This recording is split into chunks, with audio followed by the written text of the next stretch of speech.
What's going on, GameDad fam? I'm Josh, the GameDad, and this is more Super Mario 3. We're towards the end of World 7. We got technically 4 levels to go, but one of them is that little, like, bitey plant thing. So, I don't know that that really counts. We'll say it counts. I don't think it counts. It's gonna be a quick little thing. I say as I probably end up getting my keister handed to me in that level, if we're gonna go off of past history.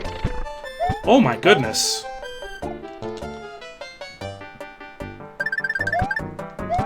That's my fault.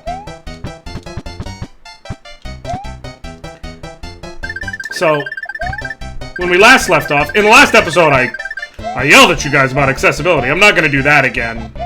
Don't worry. I still feel the same way, don't mind you. I literally finished recording that a minute and a half ago. Just, I got my point across there. I don't need to keep talking about that. But what I am going to talk about is something that is actually similarly controversial, but probably at least, but that I think really deserves to be said, and that's talking about microtransactions in games. I figure I'll get into a little bit of a discussion about that here. You know, I'm a dad, we can talk about important things. But I am not opposed to all microtransactions in video games. I am opposed to greedy microtransactions in video games. Some people think there's no difference between the two, and there absolutely is. If your game, you know who's greedy? And I hate to say this because they've made a game that I put so many hours in it's not funny. Activision, especially, more specifically, Activision Blizzard. Loot boxes in general are a scummy thing. And even if you sit here and say, well, if they're cosmetic, it's okay, they're scummy. And I realized this playing Overwatch recently. Even cosmetically, they're a bad thing. And here's why. I'm level 380 something in Overwatch, I want to say. Told you, I put a lot of hours into it. Between me and my oldest son, he plays a lot as well. But I put many, many hours into it. 380 something. I've got maybe about half of the cosmetic stuff in that game unlocked. Between skins and highlight intros, skins, highlight intros, sprays, things like that. Why? I don't have one character that I have totally unlocked. I'm gonna have to do running jump from the top. Gotcha. I don't have one character that I have totally, completely unlocked. Yeah, I remember when I was like rank 200 or so, and I got 200 something, and I got a trophy because I had, I think, over 100 unlocks for Reaper, and all of a sudden I was like, wait, it took me this long just to get there? And that's when it kind of dawned on me that, like, this doesn't seem on the level. Like, please, you go back to an older game, even the cosmetic stuff, if I put literal hundreds of hours into a game, yeah, I should have all the cosmetic stuff. Think about, for instance, Call of Duty Modern Warfare 2, whichever one, back in the day. You know, you would level up, get first prestige, second prestige, whatever. If you had been using one specific gun throughout, you'd have everything for that gun. You'd have all the skins, you'd have all the unlocks, you'd have everything. In Overwatch, I can use Reaper for every single match, and the nature of a loot box means, oh well, I could literally just not end up with Reaper skins and things like that. I could not end up with stuff for the characters I actually use, because it is actually just pure luck. It's not okay. Like, loot boxes, I don't care if they're cosmetic or not. I'm not okay with that. You know, and I've seen some people kind of use the bull argument of, of trading cards, for instance, and how that's luck-based. The difference between that and we can get into the merits of it, is multiple fold. But one, if I go out and buy a pack of Magic the Gathering cards, once I'm done with it, I was so close. After I bought it, even if I don't get the cards I want, I still have cards. The day Overwatch shuts down its servers, and trust me, I don't care what game it is, Overwatch may be the one exception as far as the day they shut down their servers argument, just because it's Blizzard. I mean, they've still got servers up for, StarCraft and Diablo and games like that. Well, not the original, but you know what I mean. Like, they've got servers for very old games. So, it may be so unfeasibly long before they shut down the servers that this argument loses some of its gravitas. But the point still stands. That, there comes a day when the servers shut down and I have nothing. And I may not have even had the ability to play with the things I was trying to get. And they give you so little of the game's in-game currency that you can't just really say, you can't honestly tell someone, well, just buy the skins you want, because, like I said, I've been playing forever, and just now I'm starting to spend some of that currency because, hey, my son likes to buy new skins. And even then, I kind of limit him to, every couple of days, he buys a 250 gold skin that I don't have. Come on. I'm going to have to use my Tanuki suit.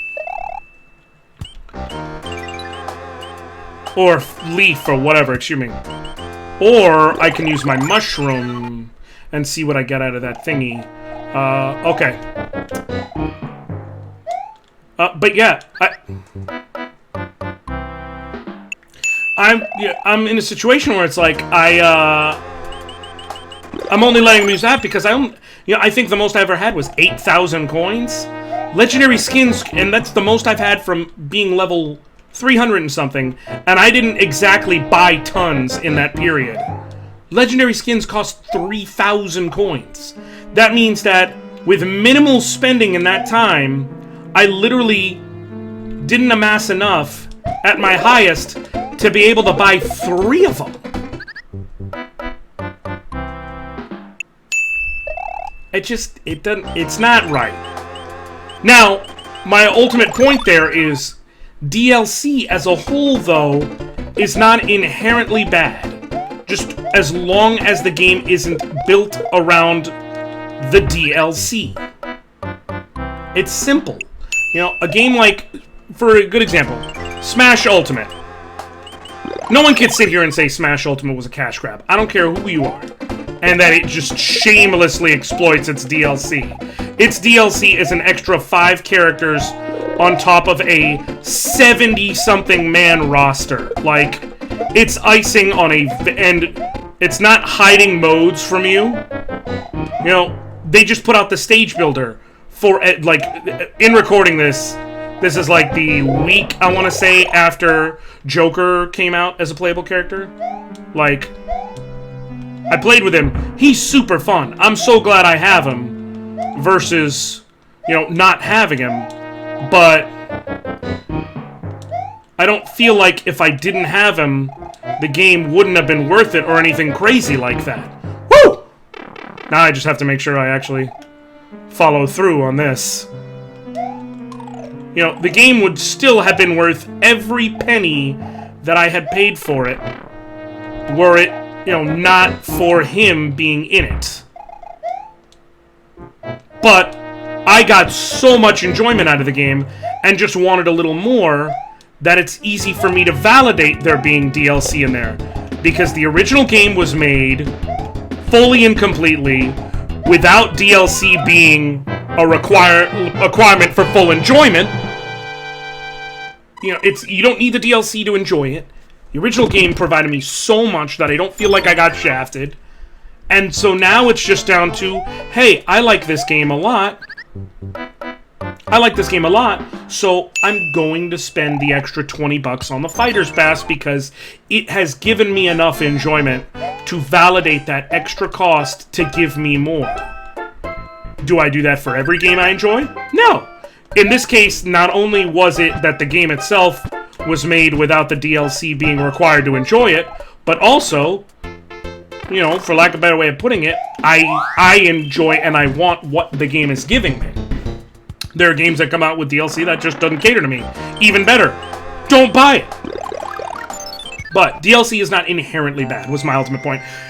It's a Yoshi! I don't think in the NES version that was a Yoshi. I'd have to check. Oh, it's terrible! Get it in track 4! Please find the magic wand so we can change it back! Sorry, I had to include that real quick. I don't think that was originally a Yoshi, because I'm pretty sure Yoshi debuted in Super Mario World. I think they updated that for the All-Stars re-release. But yeah, DLC, not inherently bad, but the flip side is not every game, like, shoehorned DLC is where the problem comes in, even if it's not, like, microtransaction bad. A good example of that is, like, Bravely Default for the DS. That's a great example. The S-drinks, or whatever, that you can get that lets you slow time, that you can either get by having your DS on, but, you know, the screen closed, essentially, for 8 hours, like, pretty much just basically saying, hey, if you want to make this game easy, just close the screen while you're sleeping, and you can build up 3 turns worth of stopped time to do whatever you want and beat anybody. That, in and of itself, was already kind of wonky. Throwing in the ability to pay to get them instead of just doing that. That microtransaction literally had no business being in that game.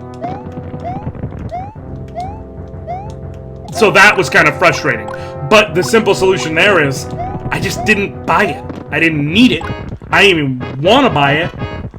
I only used the S-drink, like the time stop if I was, like, having a particularly difficult fight, which really was just earlier on. Once I got to later on and I had great ability combos, who needs it?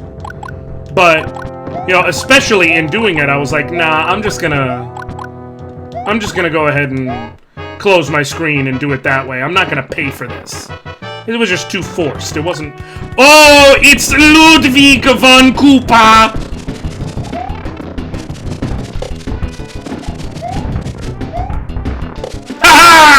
First time, boys. I don't remember if that may be my first airship and Koopa first time, boys, since World 1. I don't know how to feel about that.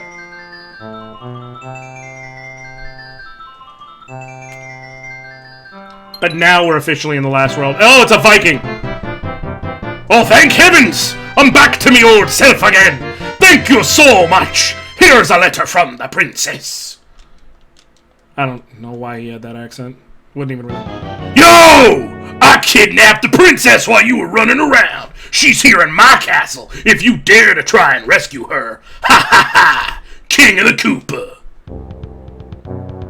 Yeah, World 8 takes up an astonishingly different turn, for those who don't know.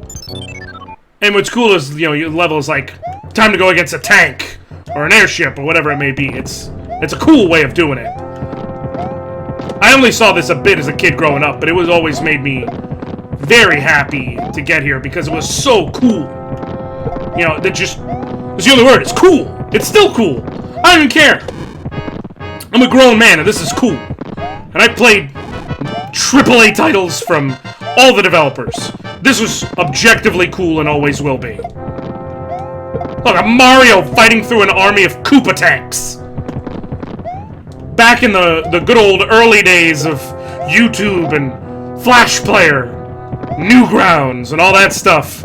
This is the type of stuff you'd see. Is like Mario going out and fighting his way through armies of Koopa warlords with Luigi using laser blasters. Now you guys got your Mario versus Sonic Ball Z. But back in my day, we had this. This and 8-Bit Theater / the Dead Ale Wops. 8-Bit D&D, I should say, which is one of my favorite. I think I gotta use a power up just to. Oh well, here we go. I think I'm gonna have to use a power up just for like the extra hits, because I can mostly survive this. But having the extra survivability would be nice. I've now got myself on a mindset of thinking of like old school Newgrounds and Flash Player and things like that, and it just makes me happy. You know, they be in high school and go look up the latest Newgrounds video of something I liked, like the latest Kerrigan video for, you know, don't you eat this pie. If anyone gets that reference, that's great. Strong Bad and Homestar Runner as a whole. I'm gonna go ahead and say this. To this day, I enjoy Strong Bad. Is it stupid? Yes. Do I care? Not even a little bit. I got an email in my pocket, and I think it's starting to melt. And then later on in the episode, on Wednesdays, I check my email for my Eastern European friends. I got a Polish email in my pocket, and I think it's starting to melt. There are several Homestar Runner quotes I say to myself all the time. I'm the Homestar Runner. Some folks say I'm a terrific athlete, while I folks say you're a terrific liar. Another reference is when back in the days when I played World of Warcraft a lot. Give you an idea of, well, and I mean I played it when it was in vanilla. Poopenheimer. I played it when it was vanilla Warcraft. Pretty much up through, I even went into Cataclysm. It took a heavy, sharp turn there, but I still played it a good bit. I liked the aesthetic ideas, but it just became too, I don't have to do anything. Too easy, too Facebook game-y. But I did play a lot. I had a hunter, and my go-to pets as hunter were I had a turtle named Franklin and a gator named Starence. And they were my favorites. No! Took me a couple tries, but I'm okay. Yeah, Starence being a Homestar Runner reference for those of you who don't know. Let me see what we got going on here.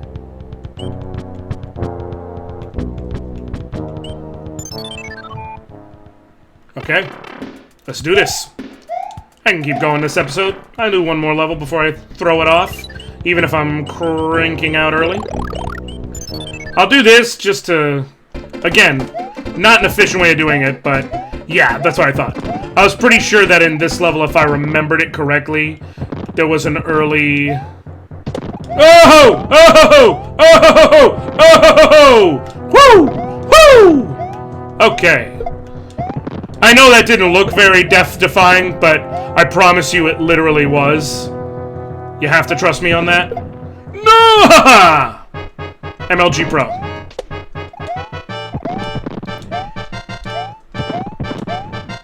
Yo, do me a favor, folks. Shout out below what your favorite old school, it could be anything, be it just general... I'm gonna say overall, like, Flash video was. Like, the days of Flash video. It doesn't have to be, you know, anything from flashplayer.com. Could be from Newgrounds, could... That was... horse poopies. Could be from Newgrounds, Could be from whatever it's from. Whoa! Whoa! I didn't jump. I don't know why I didn't jump. I don't know. I didn't jump. Could be from any of those places. What's your Homestar Runner? Whatever. What's your favorite? Like, drop it down below. I'll comment back if I've seen it, or, you know, if I haven't, I'll check it out. Like I said, I've mentioned, you know, Homestar Runner. My favorites of those probably being anime, video game. If you could, you can still go look up the Homestar Runner site. They're all still there. Anime, video games. I still, the 100 emails video is great. I love all those. Any of the old Kerrigan Flash Player videos, I do enjoy. I think it's Art in Kerrigan or something like that.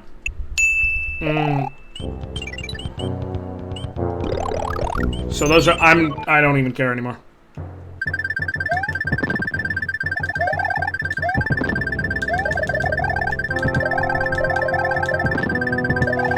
So any of those,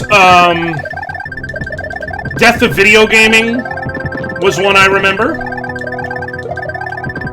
So that's, what's your favorite? Shout it out below, I'd love to hear.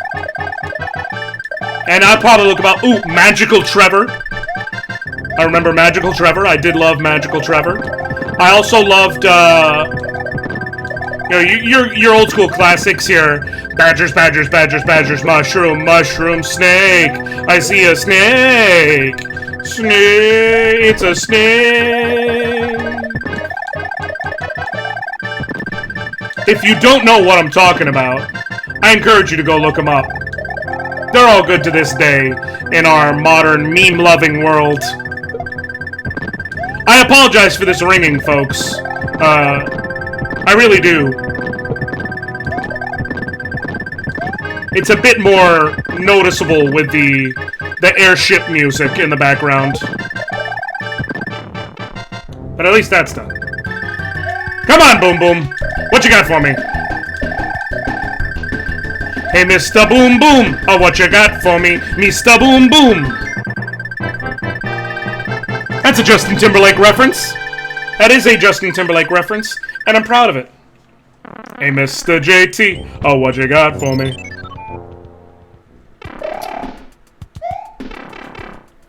And you know what, guys? I'm going to cap this one off here.